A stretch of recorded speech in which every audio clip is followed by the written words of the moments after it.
The story begins by showing a woman traveling on a snow jet in the middle of the forest. However, she couldn't control her snow jet and slipped because she was speeding too much.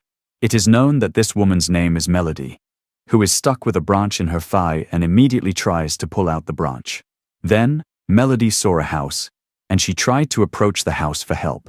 Not long after, a man named Henry came, who happened to live in the house.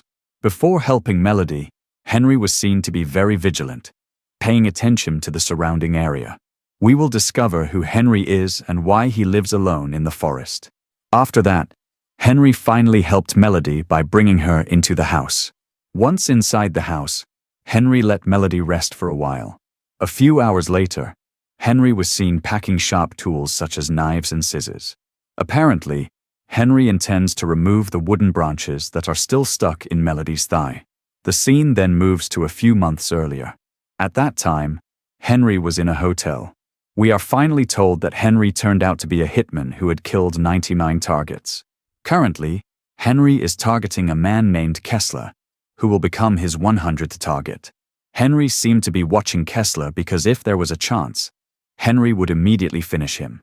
When Kessler went to the sauna room, Henry finished Kessler without being detected by anyone because the room was covered in smoke.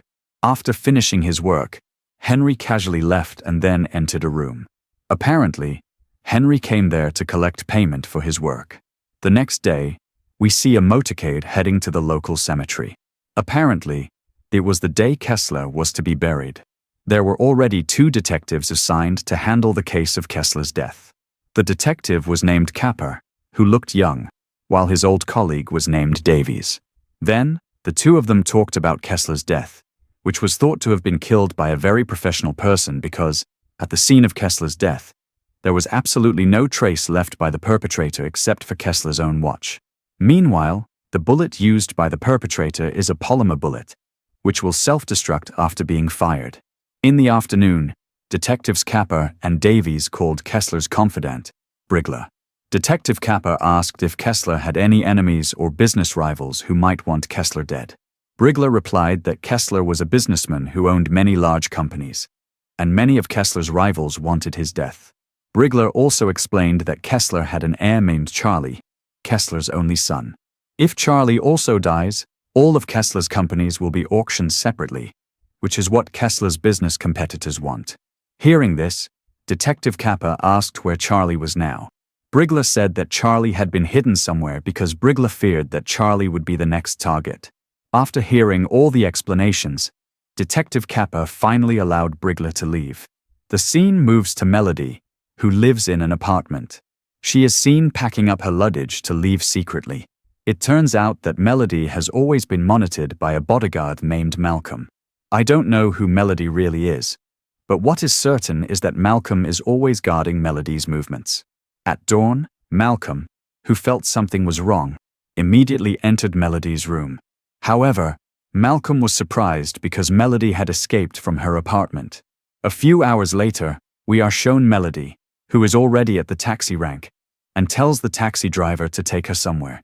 In short order, Melody arrives at her desired snow jet rental location. Here, Melody said that she wanted to go to the Pacific and would rent a snow jet.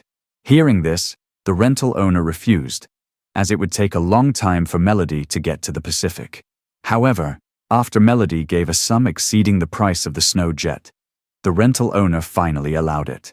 After a long journey, Melody stopped to refuel.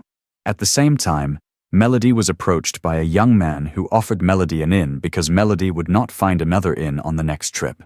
Hearing this, Melody remained silent, and after refueling, she immediately continued her journey.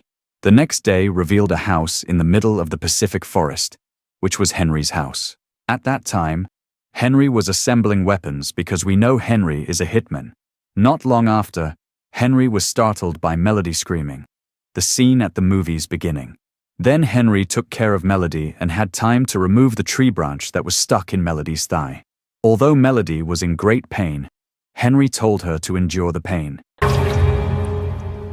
On the other hand, Detectives Capper and Davies are examining data regarding the buyer of the polymer bullet that was apparently used to kill Kessler. Detective Kappa said that the perpetrator who had killed Kessler was probably ex-military or a trained assassin. After that, Detective Kappa told his subordinates to trace Brigler's phone number because he also had to check on the people closest to Kessler, including Brigler, who was Kessler's confidant at the same time.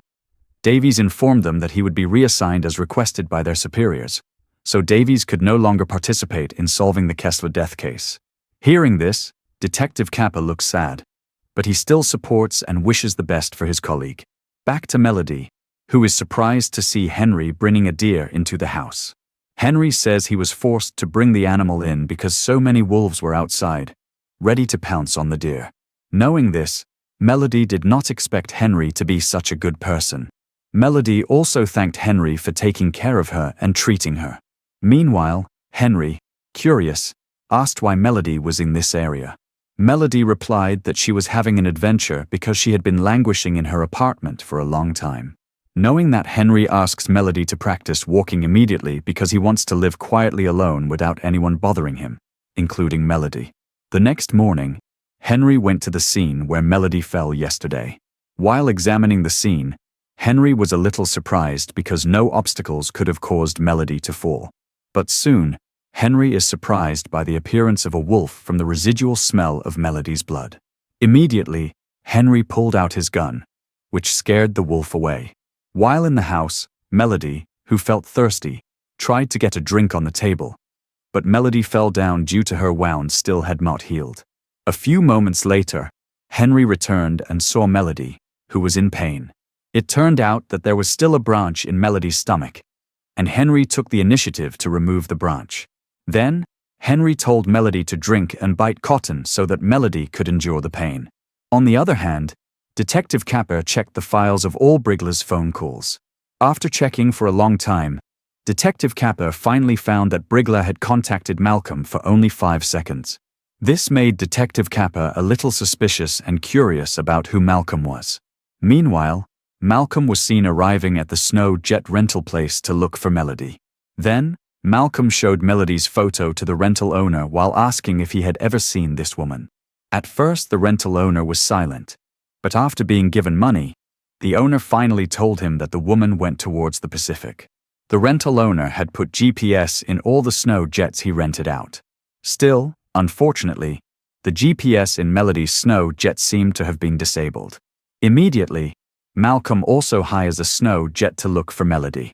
The scene switches to Melody, whose wound is now recovering. Melody asks why Henry is living alone in the forest.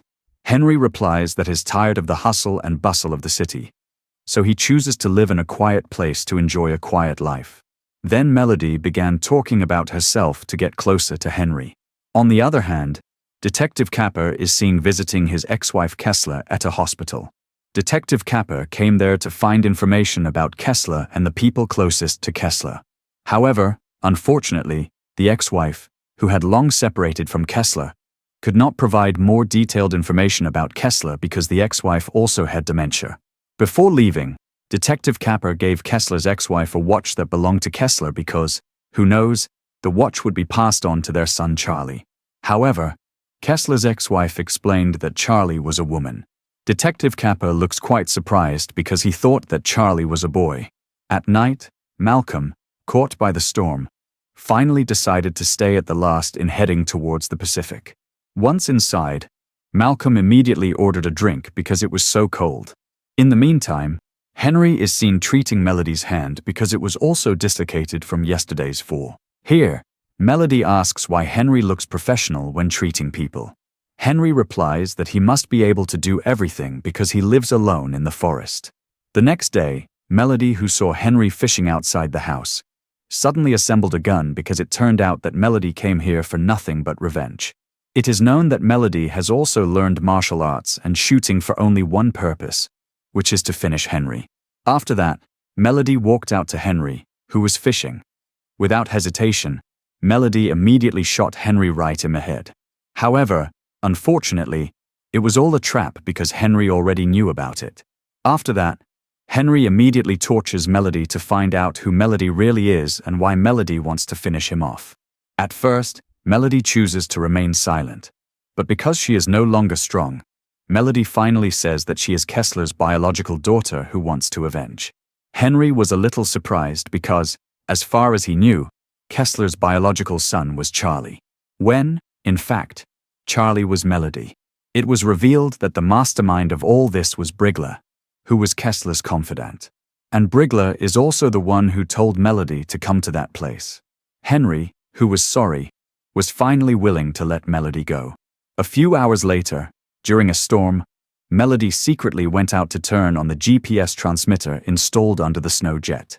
However, it turns out that the GPS transmitter has been tampered with by Henry, so Melody is forced back into the house.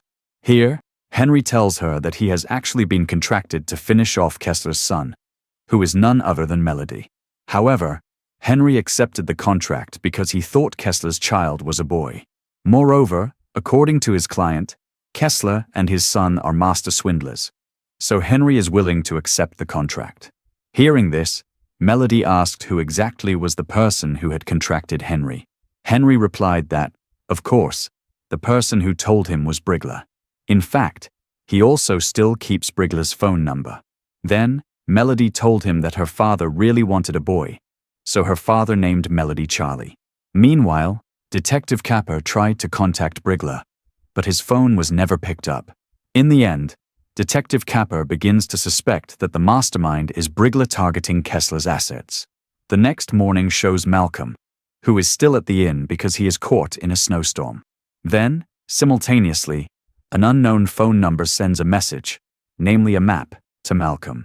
When the message was clicked, it turned out to be Detective Capper trying to hack Malcolm's cell phone. In the end, Detective Capper found out Malcolm's location, and he immediately contacted Davies. Coincidentally, Davies is now on duty in the area, so Detective Capper asks for help finding Malcolm. Meanwhile, Malcolm himself is seen just resuming his journey. The evening shows Henry's house looking messy because a few hours ago, there had been a snowstorm. At the same time, they were surprised by the sound of gunfire, which came from Malcolm. It is known that Malcolm came there not to save Melody but to finish Melody, along with Henry, on orders from Brigler. Shortly after that, Malcolm was terrified because now he was being hunted by Henry. On one occasion, finally, Malcolm was successfully eliminated by Henry using a knife. The next morning, Detectives Capper and Davies arrive, and they find Malcolm's snow jet on the side of the road. Meanwhile, Melody, who saw Henry, was carrying a knife. She also looked scared because Melody thought Henry would finish her, even though, at that time, Henry had just killed Malcolm. Then, when the opportunity arises, Melody hits Henry and rushes away. Henry was annoyed. He immediately gave a warning shot, which Detectives Capper and Davies heard. In short, Henry managed to catch up with Melody, and he immediately pointed a gun. But apparently, Henry pointed the gun not to kill Melody but to drive away a wolf. Unfortunately, at the same time, Detectives Capper and Davies managed to find Henry. They immediately killed Henry because they thought that Henry would shoot Melody. Then, the police arrive, and Melody enters the house to get something. Here, Melody looks sad while remembering all the good things Henry did to her. Then, Melody comes out and asks the police to arrest Brigler with the evidence of the phone number given by Henry. Ultimately, Melody remains the sole heir to her father Kessler's wealth. And the movie is over.